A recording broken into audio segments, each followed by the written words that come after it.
Yes, now. Mm-hmm. Little visitor. And Marie.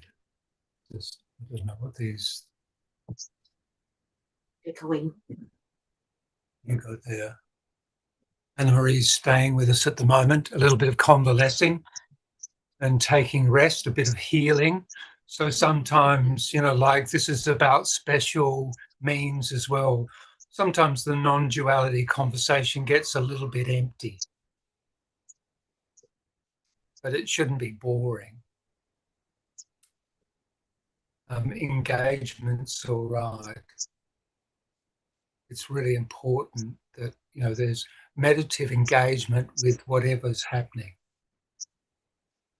Special means, I know.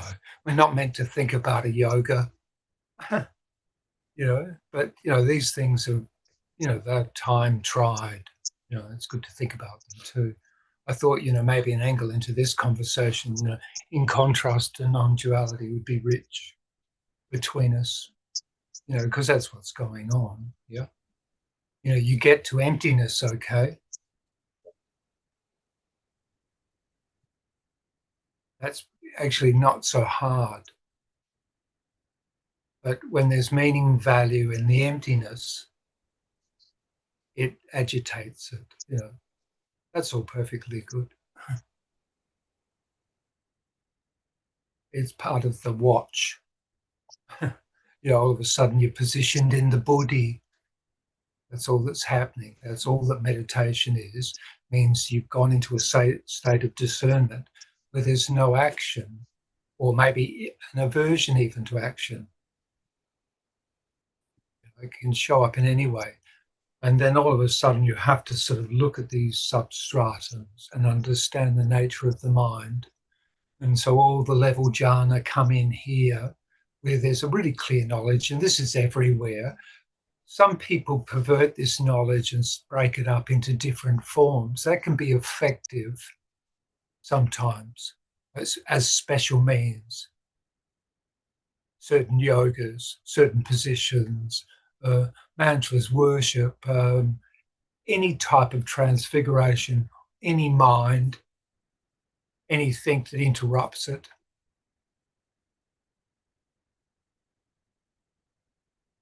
Very much a mind thing.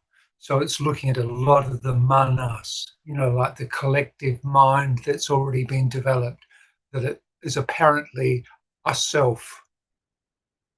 But in that conditioning there, something really interesting is worth looking at,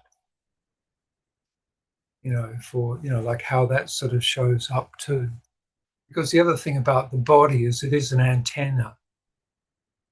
The brain's an antenna. The eyes are antennas. The tongue's an antenna. Hands are antennas. We're not that biologically evolved as bodies. They're beautiful, better than snails. All sentient beings in the buddhi. And that's also the yoga. But that's there. You can see it straight away. It's not rocket science, but it seems to be really profound, almost like it's missed. But there's nothing missed. Nothing's not here. People talk about belief, positive thinking. It has nothing to do with any of that apparatus. It's not between reification or nihilism. It's the middle way. It's empty, empty. And then it just puts discernment to it. And it goes, oh shit, I can't have a beer or whatever. Yeah. Interesting. Really good to look at it because it's a condition. You can't, well, it's moving as phenomena showing up in sense through what we make it mean and as it is. And, often, maybe a drive, you're not driven.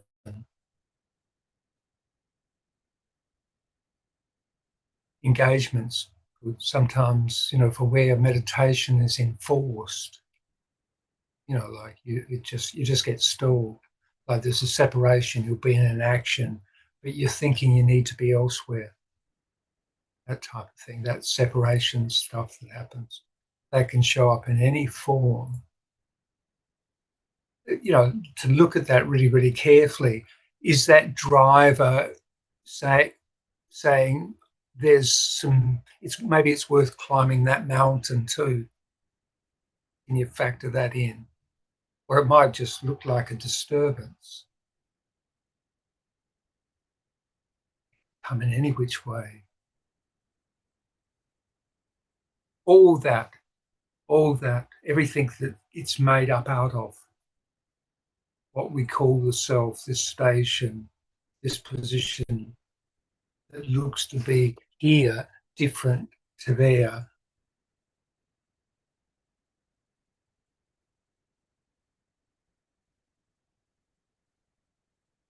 No, it's silly. You can't put that into language, or perhaps you can. But there's a limit on this.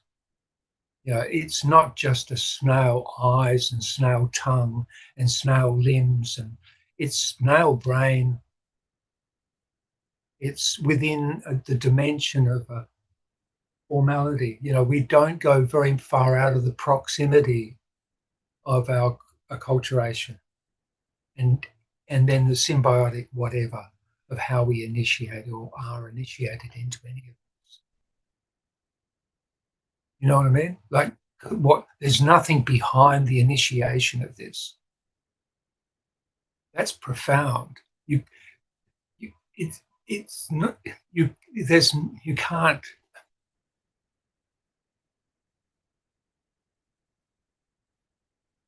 The very point where it comes, there is no locality. But situated in a body, thinking mind, whatever, engaged in a YouTube thing. Meanwhile, we're in our reality. Some of this is pretty tough. Some of it's painful. And, you've got to look at what that is. But where it's a body thing,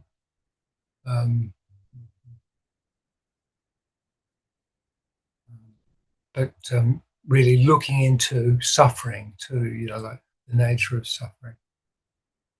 I heard a really nice thing last night, I think it was, where it just said, suffering is ubiquitous. Suffering is ubiquitous. Suffering is ubiquitous. That's Buddha, Gautama Buddha. So we feel, like if we get news about things or just feel that into the world, or get news and feel that into the world, there seems to be a proximity in the feeling too. It's not just located in a body. And I'm not wanting to go into anything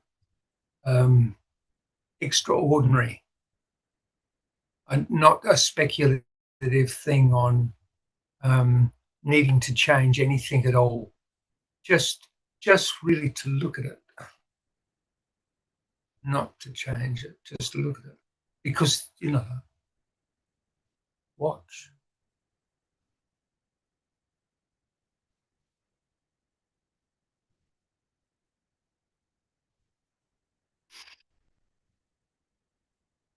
And remember, it's an antenna too, so you want to keep it pretty agile. I'm grateful to be doing a little bit of April work. It makes the body stronger. It's good. Thank you, Ekomananda, for your vigilance in bhakti. Works good, particularly when you're young. It's good to move. Chilling the tiny thing. It gets to extremes. It's either sort of doing baseline work, or you're jumping off cliffs or out of high planes with wings on you. So, the sensation for gratification is so expanded. In what field would you pick? you'd pick the one you're here at.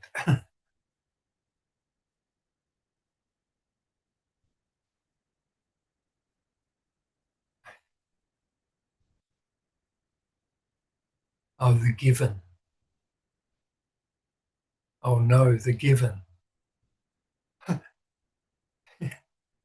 But that's just a preoccupation in the manas, and that mindset of memory, which keeps on looking for reification to try to create positivity. It's unnecessary. It's where's this? This was coming through last night too. Oh, bodhisattva, bodhisattva, bodhisattva. Bodhisattva is just this word phrase in the Buddhi. It favors the higher thing in the state of Buddhi. So basically, that state, if you just relax into it, it's light. It's incredibly light. It's light now. It's never not. They call that Vishnu in Hinduism. But that's just an energetic thing. If you look into it, it's actually a nice feeling. So the thing I'm thinking about at the moment is just special means. Special means, like not thinking that, okay, there's this realization of non-duality, or perhaps it's a positioning, or perhaps it's a seeking, or perhaps whatever. But that kiss has already happened. Like you see the falsity of things and you go, whoa, what the fuck? And what am I in? Who am I? You know what I mean? We hit this type of shit. It's not been a fairy tale. Believe me, painful. But like it comes back to that thing of there's circumstantial things, but nothing is immersed in that moment. It's all completely cohabitated by a dependent arising, like what Gautama Buddha said. It's in that dependent arising. And you go, wow, it's not the pinpointed thing where people get trauma or they get perplexed about one angle because the body wants to go this way, but everything else is forcing it to go this way. It can come in any position, in any sensation, in any thought, in any engagement. And it's here. The way the nature of the mind filters even ideas is only within. There's nothing beyond it. You can't think that you're absent of the fundamental intelligence just to see the point. So there's that. And that has relationships to do with the nervous system, the air, the prana, you could systemize it. And then you get into the lower jhanas, right, which have to do with the body healings and fundamentals and herbalists and special, mudras and yogas and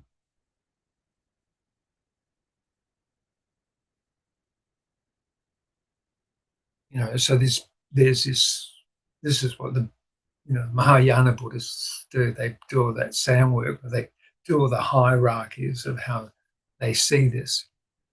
You can use it in every which way. That was the point of the successive Buddhas, particularly through the Mahayana line.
would you say that the middle way is neither this nor that? Or in the Hindu teaching is neti neti?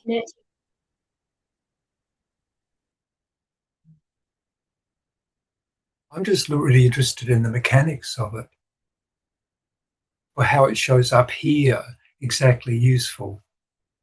So what's the mechanic? that one just positions themselves into the higher mind as soon as it sees that it's not. It goes to a position of discernment, and it emphasizes that. Or actually, it's actually part of that openness. Who do you refer to that position this into the higher mind?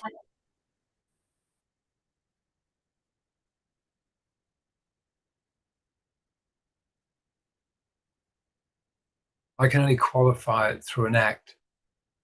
I would say it's where they start going Bodhidharma, Bodhisattva.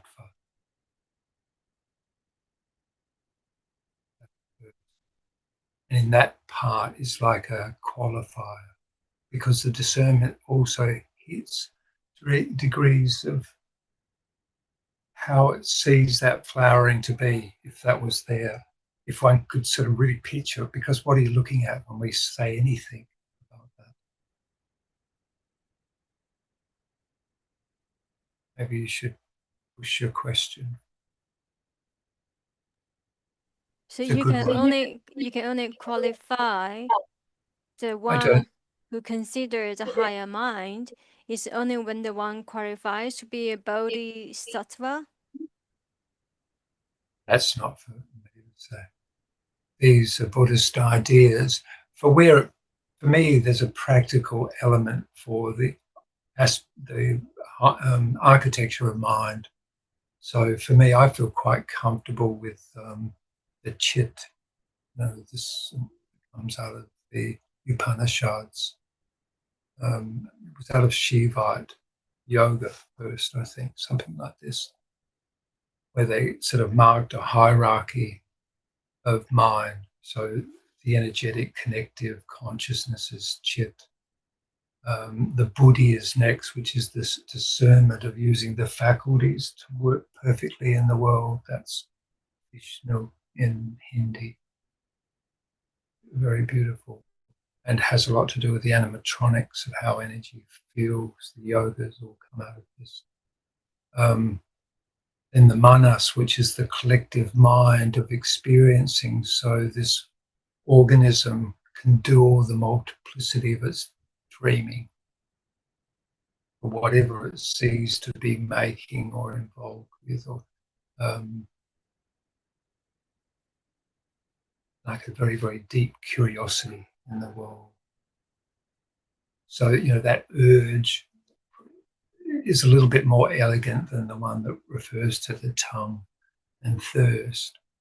The guttural system is this, that's true. What makes this very interesting is it has hands,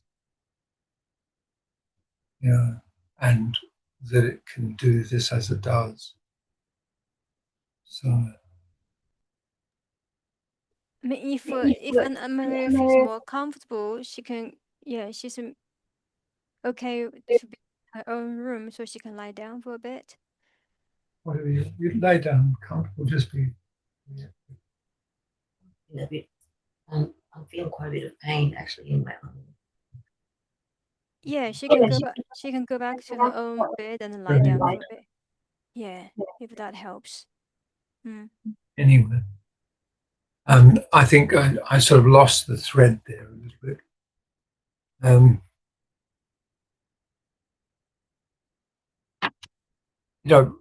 This is just looking at an architecture, but the interesting thing is that it does show up as a set of referencing. So, if you come through the chit, and then there's the bodhi, right, which is the discerning intellect.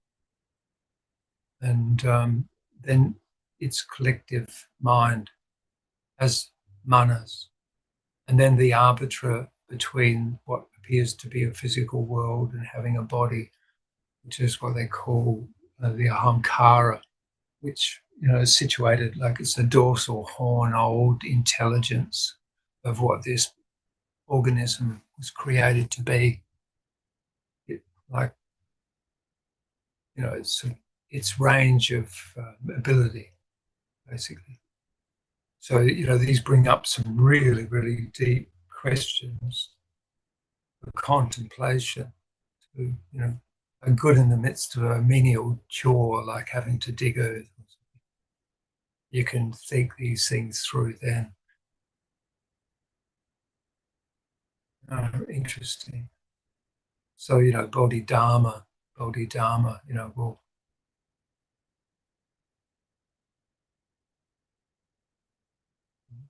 it's got an instant image to it almost. It's very interesting.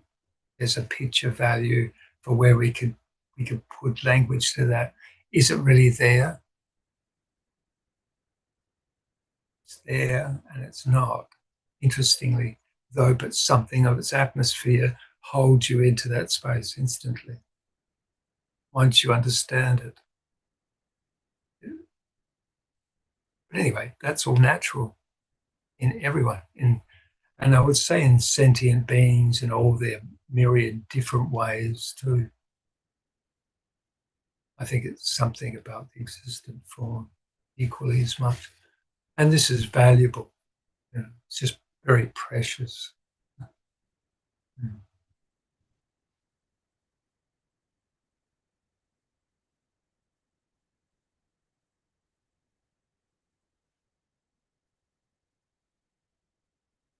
It's good to develop skills to, like, there's this changing thing, you come into a different jacket. And that goes on and on and on. And it's good. It's good to do, to be engaged. Nothing wrong with it. From the most simple things, really loving the garden at the moment, actually. Ekomananda's got a really, really beautiful garden. And, it's just becoming so pretty. It looks like we've been here for a long, long time. Beautiful garden. Anyway, so that's a lot of fun. Fundamental things. I think it's really good. I've been on Nagajuna mostly of this month and just looking at it really, really carefully. Just fantastic.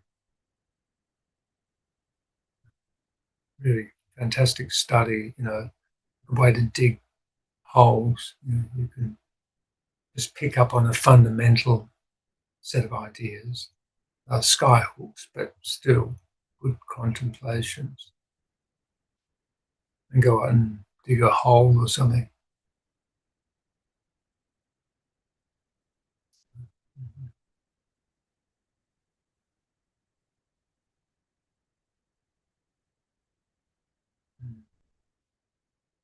I mean, what else? But to make it, it's got to be really, really simple, and someone has to have the courage to be able to be here, but still be elegant. Let it grow. Let art come. Art's always good. If you've got an outlet for art, don't give up the art. Or support it. Surround yourself with artifacts. It's good. As you go through, it's good. Mm.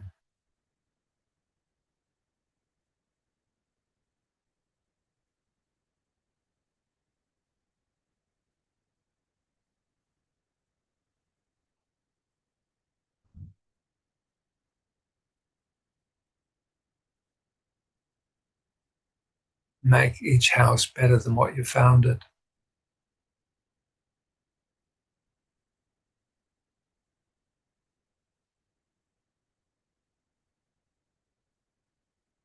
That's always good. Really.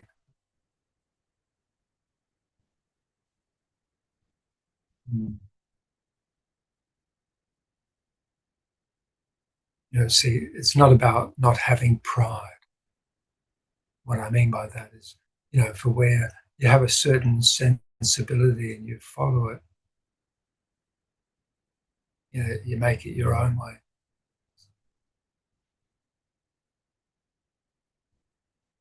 And it's really basic, very, very humble. But there's something in just doing it. Like if it's there, when this one started painting, it started with white house paint on bits of old board because it didn't have any materials. And then it got enough money to get some more. But I always like finding bits of whatever and making art. Just following basic inclinations, letting everything open up. This organism loves all that sensation. So the movement is really, really important. It says me, Mr. No Movement.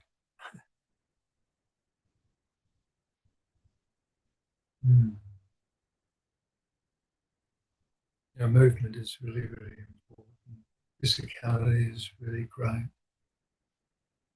Exercising it.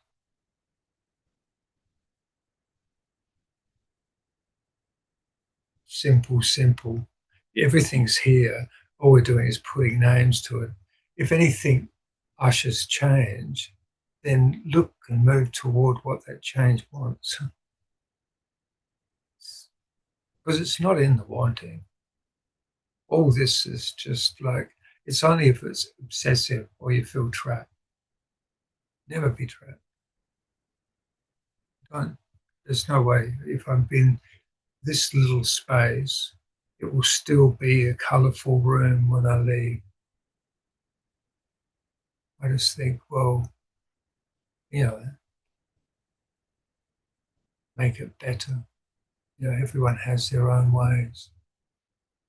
Live with things too. That's good too.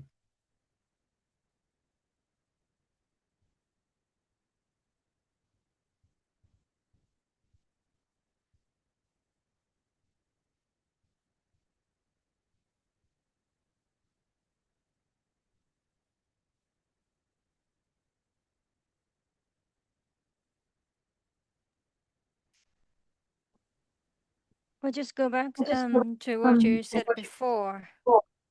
Leave the place better than when you found it. That might be a little challenge for many. No.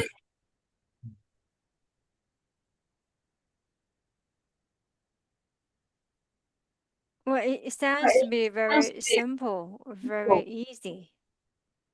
No, it's a growing exercise. There's also that. True that does not mean that exercise is an easy exercise. Which exercise is that? It's great love. It's what? Unconditional love.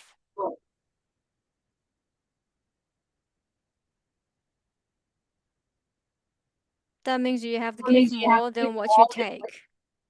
What's that?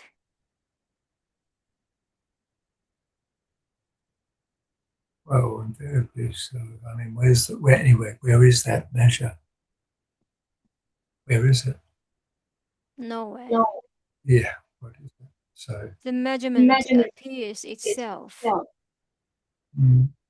That's For the those Buddhi. who sees clearly, measurement does not exist. That's particular. That's particular.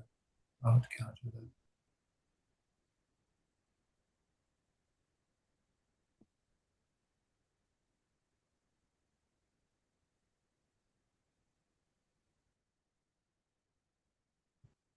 There's no hierarchy. It's not like that's a controlling station. It's more like an observation deck. It's not taking anything to it to try to get something out of it. It's only there.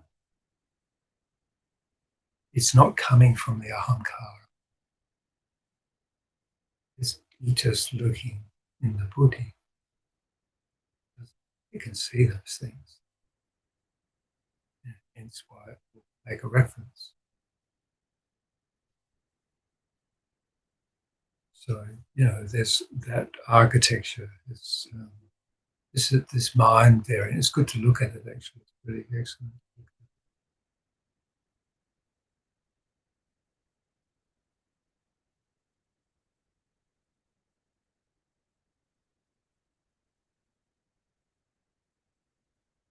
I don't get any directive beyond that. That tentacle gets pulled in.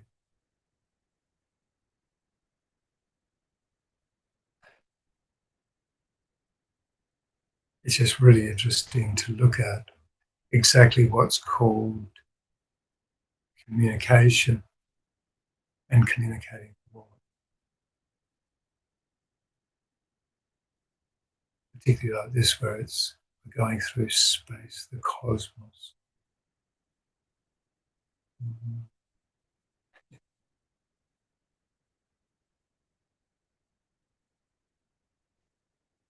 Empty and meaningless. But don't get too carried away. It's also real.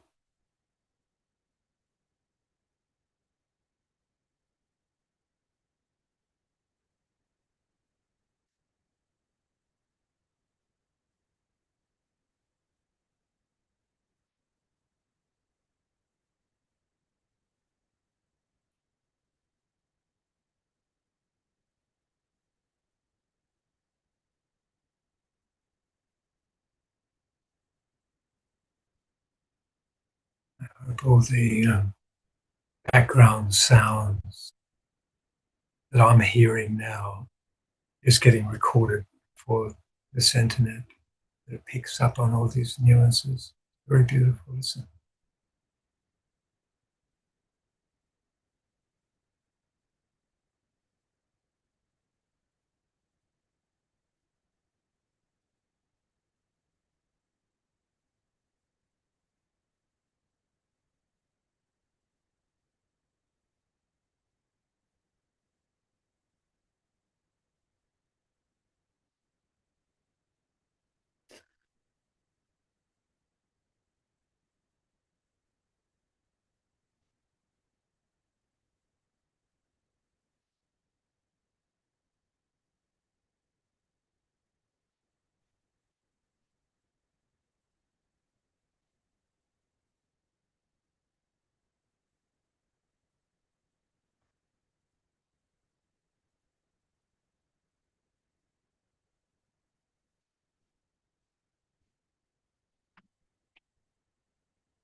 you get the gist.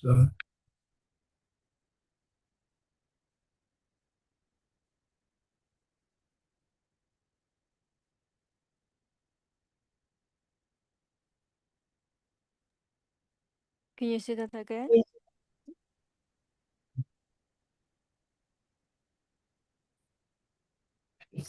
I'm going to bed.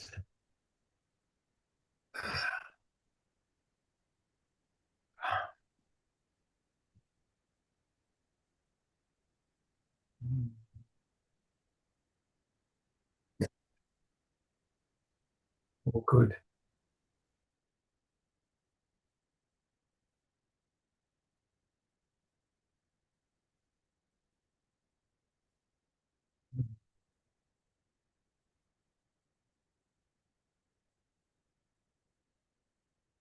It's been a good month.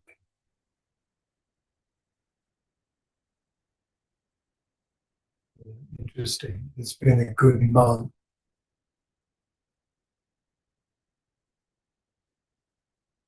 What do you mean? I think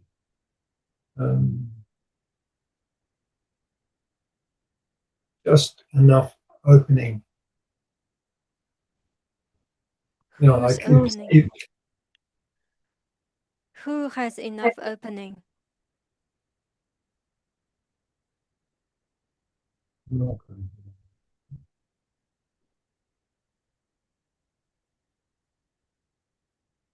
Say that again? No, I'm not going to name people. Who has enough opening? Or where is the enough opening show up?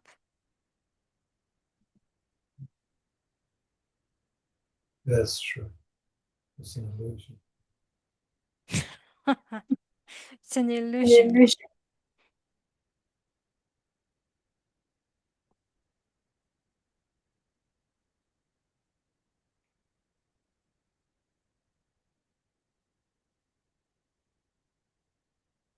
Tahir, do you have anything to share? No, Tahir doesn't have anything to share.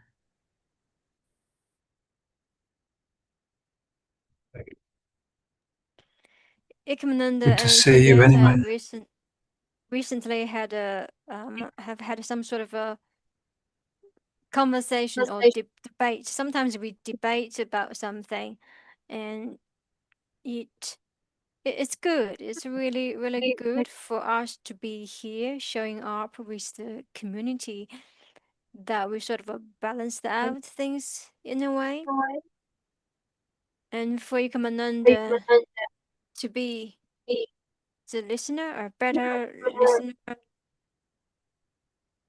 for her to see herself. It's an eye-opening exercise. And today she did some, let's call it a self-inquiry exercise. Sometimes meditation works really like just abide in silence, and other times we need some other people's guidance, like healing, therapy, or one-on-one speaking to your teacher directly. And today's exercise Ekomananda did was a question exercise. It's a recorded question set. We listen to it and answer the question one by one. It is interesting for the body to see that we can be so absorbed in the body, the identity, and we can't see what's beyond, even though we show up to share messages here and there. Therefore, it's quite important to have a teacher, to have someone who can guide you to point out the area that we don't see. It can be quite painful to be pointed out like that. It can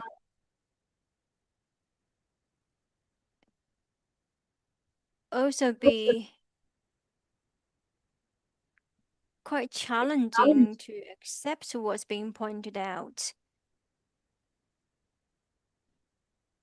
It's really not to interfere with anything in how what appears to be uh,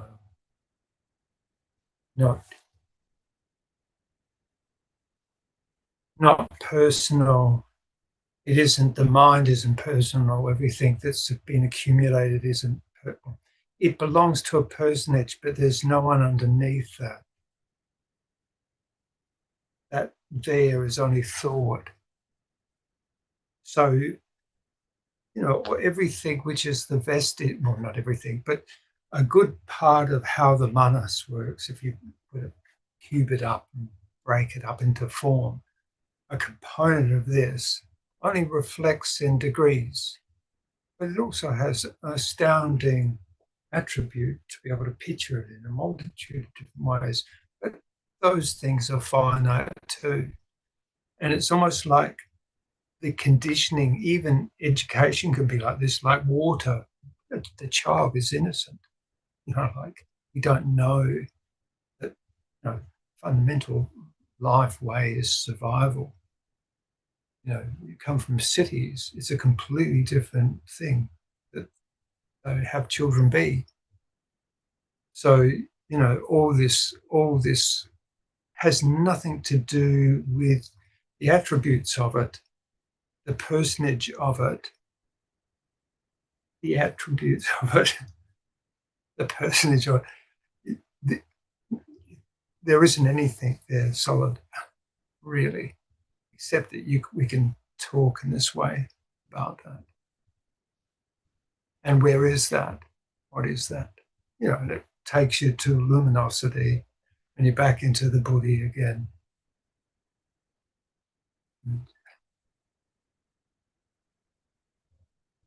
It's like, okay. Empty.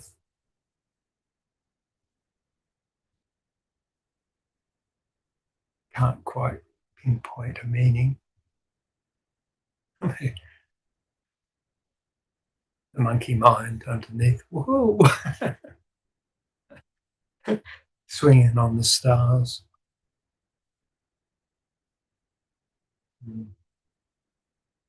Funny. Beautiful. Really. Beautiful. Yeah. This ubiquitousness of suffering is an interesting conversation. I think it's a good one. Really. Suffering is ubiquitous, which means it's everywhere. Huh.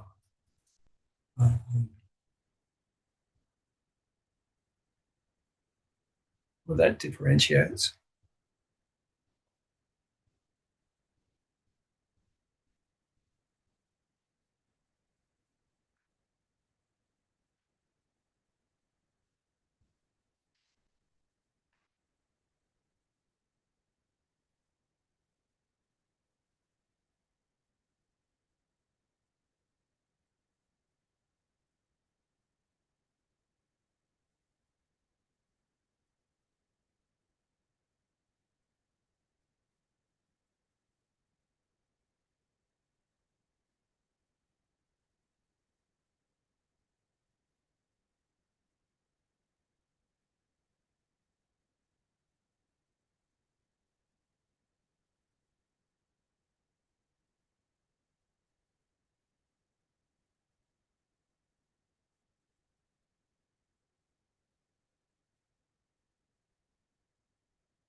I have to say this too. For all the mocking of meditation, for that is very, very suprasensitive, there's something that's really nice sitting with deep meditators.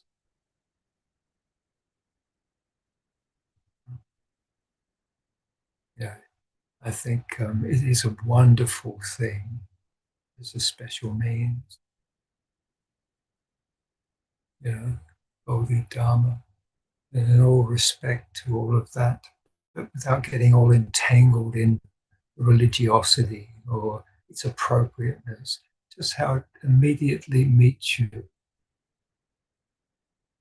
Just this, immediately in this, that level of delightful discern.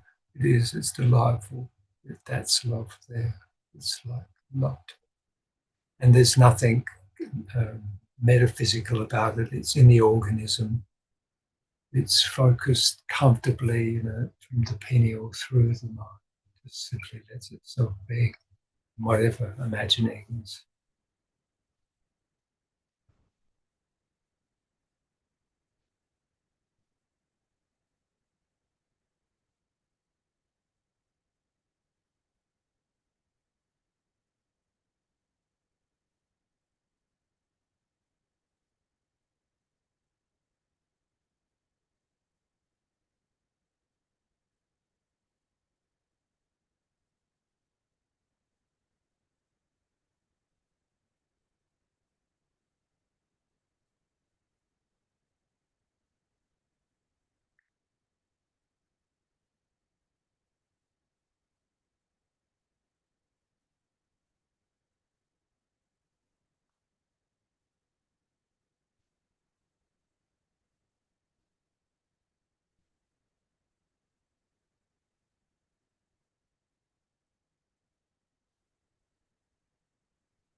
Anyway, that's good enough, hey? It's really nice.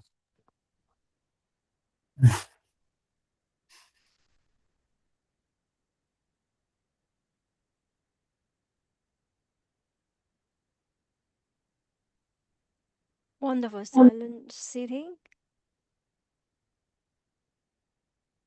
And thanks, Sunyata, for sharing the middle way.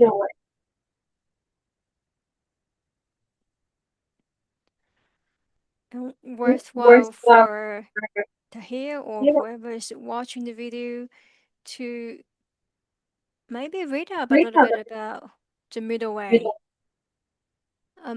Ekomananda actually heard this term long time ago, way before she was spiritually aware, so-called spiritually aware. We call it 中庸之道. It's actually the middle way. Let's say one thing on it. It's not so much about the religiosity, but just down in the core with Nagajuna, just looking at the inquiry, for it being just non-dual, and for how Nagarjuna approaches it through thinking and putting it into the way that he does in language. Some parts, like if it proceeds, it's not about, with all of this, it's what shows up here as it is. It's not to really follow anything. Like if there's a special means, you look at it and go, okay, that's the language around that. And that's sort of, can be positioned in my experience in this way, perhaps, or in my imaginings or whatever, however that shows up. But it's not to sort of use it as a code. It's just a really wonderful inquiry. Just looking at it, I can say, well,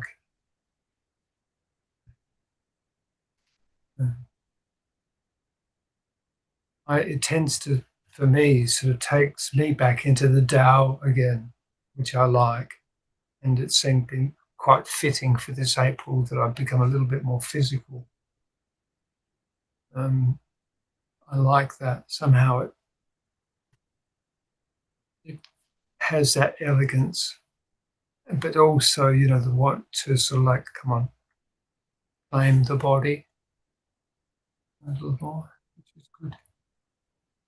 It's easy when you get really deep, sort of knockout of emptiness, if you like, or the penny drops, or for however it shows up, whatever people call awakening.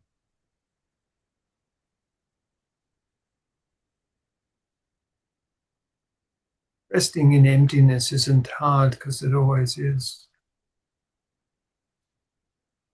It always has been. And that is, there's really nothing to fix. All that's here needed is your creativity and your heart, really. It's not that demanding. And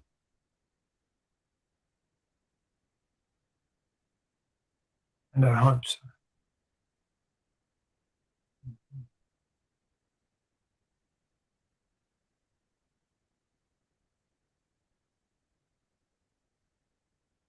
I think, from what Gautama Buddha said, is also a way to be very, look at it exactly as it occurs, this as it occurs through.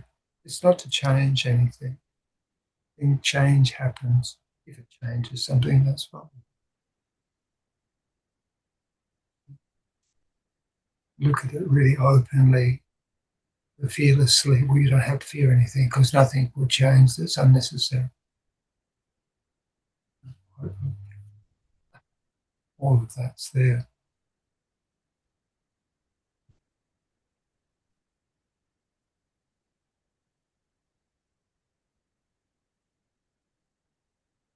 And apparently it has a picture mind that can fall and create language and it presupposes itself in chemistry. And I'll let the scientists work these things out.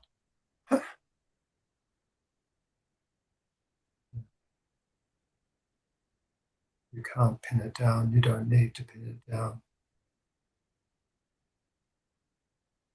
That there appears to be a driver. Well, good. That's useful too. It's just, you don't mistake. Well, you have to be really, really careful because there's nothing hidden in this. Everything that it is just this. There's no separation in this. You can very carefully, because the language is so manufactured to bring us down to individualized selves, that becomes sort of the onus, all that. Go figure. Look at it. And that's each to everyone's own.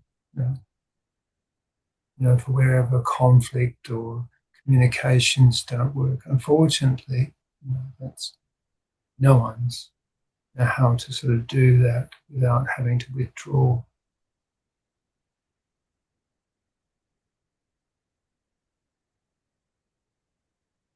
Moving forward to creative things come out of small steps too, with everything, and everything is a creative thing.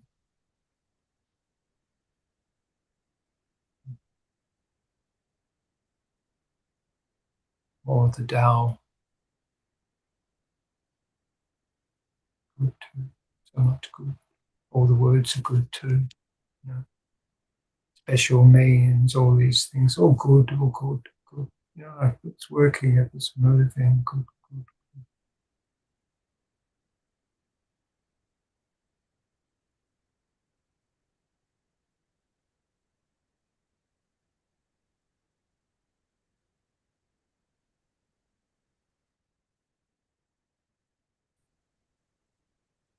It's not about the meaning, it's about the immediacy of it. Put a doer in there, and it has to find a meaning for doing it. But if it just meets the doing, then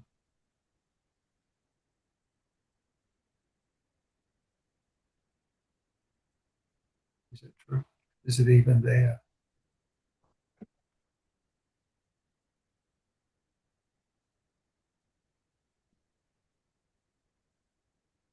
Anyway, it's cooler than night. I've got cold hands. I want to get warm.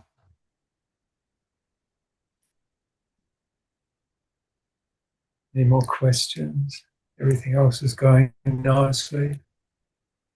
Back here, everything good? Yes, normal. Normal family good? Yes. Yes, yeah. Everything well situated. You're safe and well, and enough resources, and Enough resources. Yes, in the current period of time, everything is enough. right. I'm not really sure exactly where you are. I need to look at it with you on a map or something. You have to sort of send me exactly where you are. We are near with China, maybe Right. 100 kilometers near with China. Yes. On the western side, up tucked up there, it's old Silk Road. Is it? Yes, Silk Road was here. Beautiful. Yeah. Beautiful. But very austere too. When I go into, is it very, very dry where you are, or do you get plenty of rains and things like that? We have very extreme climate. It is very hot in summer and very cold in winter. Right. Uh, Yes, all right. And the livelihood up there?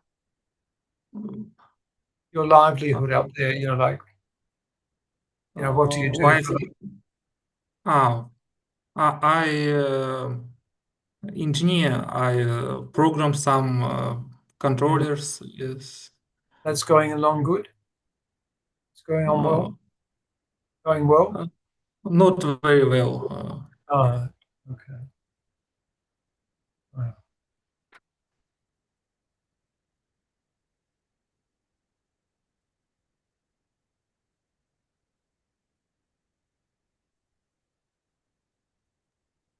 Well, It's everything happens as inch by is. inch, yeah, step by step, little things. Sometimes it goes well, other times it doesn't. And we learn to stay in the middle way. Thanks, Tahir, for being with us. Okay, I accept Advaita's approach that everything is predetermined. I Right. can't change anything in my Yeah. life. It may look like predetermined, but there's an understanding before that, perhaps. Sunyata can share something in the group chat. I think that works well to dive into that a little bit deeper. Yeah, what's predetermined?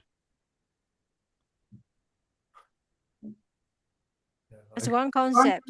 Yeah, one common concept that exists. Hmm.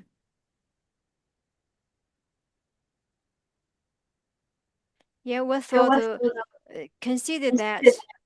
Yeah, Shunyata, maybe you could organize some of your words, yeah, share we in have to the spend. chat. Yeah. Sorry for getting into personal things with you today. Yeah, we can. Yeah, just do it with me personally and just talk with me. So, and we just have to work out a link time, and we can just do this together, if you like. Yeah. Maybe. Yeah. Oh, good. All right. Have a good night. I'll see you all next time. Okay, good night. See ya.